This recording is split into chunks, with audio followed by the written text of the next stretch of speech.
Në Bibliotekën Publike Qemal Baholli u zhvillua një takim me autorin Rezart Pallushi për të diskutuar romanin e tij, Shtëpia me dy çati. Romani trajton temën e gjenocidit ndaj popullsisë çame në Greqi, duke ndërthurur me elemente thrilleri dhe historinë e një historiani grek të ndershëm, i cili burgoset për mendimet e tij, si dhe një histori dashurie me një turiste holandeze. Autori shprehu lumturinë për mundësinë të diskutojë një vepër që pasqyron historinë e popullit shqiptar dhe përpiqet të risjellë tragjedinë çame në një formë të veçantë. Tani, mesazhi që do të përcjell është në radhë parë që genocidi çamërisë të njëjtë nga Greqia. Për çamërinë janë shkruar shumë romane, unë jam përpjekur që këtë roman ta kap në një mënyrë shumë të veçantë. Deri më sot populli çam është ai që e mbart mbi kurriz dramën çame, mirë po ky nuk është problem i Shqipërisë, ky është problem kryesisht i Greqisë. Është Greqia ajo e cila duhet ta zgjidhë atë problem.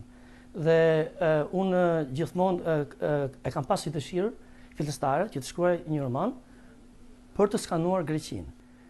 Greqia sot vuan për një problemi shumë serioz, është e kapur prej fyti, prej frymës botës bizantine, e cila e mban Greqinë në frymën e saj mesetare.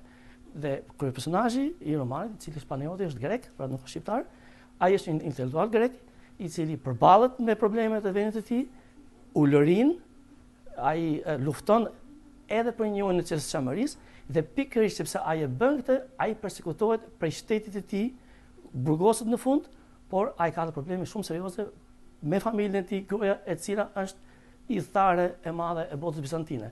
Pra, ky është një problem serioz brenda grek dhe pasojat e këtij problemi shumë serioz brenda grek shkaktuan edhe genocidin e çamërisë. Në takim morën pjesë familje çame, nxënës të gjimnazit Konstantin Kristoforidi dhe lexues të qytetit, të cilët përcollën vlerësimet e tyre.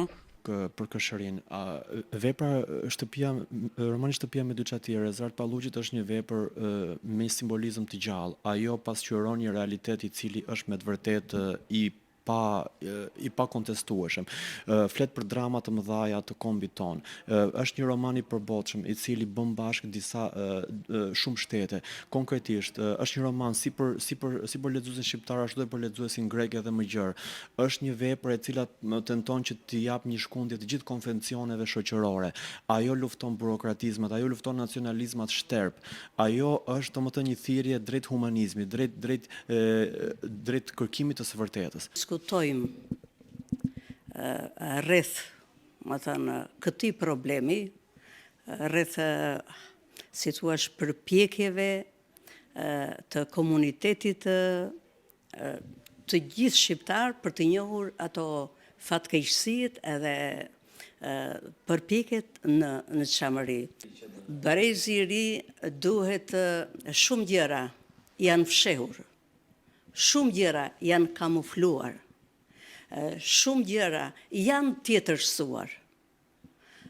Brezi i ri, duhet të jetë, si thua, e bie një barë e rëndë për të hequr, për të bërë atë, si thua, shplarjen e gënjeshtrave nga të vërtetat. Romani me ritëm të shpejtë dhe narracion të rrjedhshëm është fituesi i çmimit Azem Shkreli për shkrimtarët e diasporës shqiptare.